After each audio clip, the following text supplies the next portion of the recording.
What's the first cryptocurrency that comes to your mind?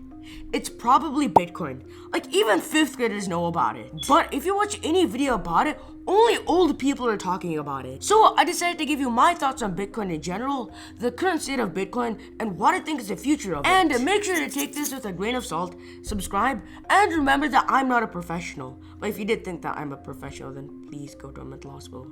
But anyways, let's get started. Here's one thing that I really like about Bitcoin.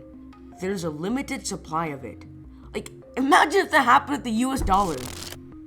That's probably not gonna ever happen. And that's one of my favorite things about Bitcoin. And something else that I actually care about less, but it's still pretty important, is that Bitcoin is actually kind of challenging the US dollar. Obviously, I don't expect it to overcome the dollar anytime soon, but it's still crazy that something basically the age of me has already done so much. You can just buy more and more goods with it, and it's starting to be like an actual currency, or at least, like, that's the idea. Next, something that a lot of people like about Bitcoin is that it's not regulated by the government. We actually don't even know the creator. Me and a lot of other people think that it's Nick Szabo, but we don't know for sure. And those are just a few of the best things about Bitcoin.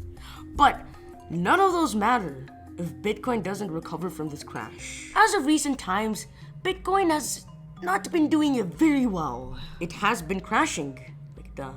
But I don't actually think that this is that big of a problem. Remember, I ain't a professional, so take that with a grain of salt, but I think it will recover. It'll probably take months, if not a year or two, to go back to $69,000, but I do think that it will reach it again. So even though it's looking bleak right now, the future is actually kind of promising. And speaking about the future, if you'd like to get recommended more videos like this one, then subscribe.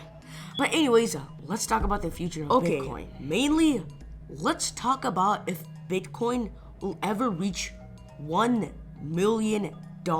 Now, personally, I don't think it's gonna reach $1 million anytime soon. Best case scenario, it may be in the 2030s or 2040s, but unless something revolutionary happens, it ain't gonna do it in like 2 years or something. But I could be wrong, cause that's just my thoughts on the future of Bitcoin. But if you agree with what I say, then don't forget to smash the like button. But if you disagree, then explain in the comment section, because I'll actually want to know, because I have my life savings of $3 in Bitcoin. But anyways, if you enjoyed this video, which was a little out of my niche, then I think you'll enjoy these 2 videos. I literally tracked down Nigerian Bitcoin scammers. Like, they're entertaining. Click them, please. I want views.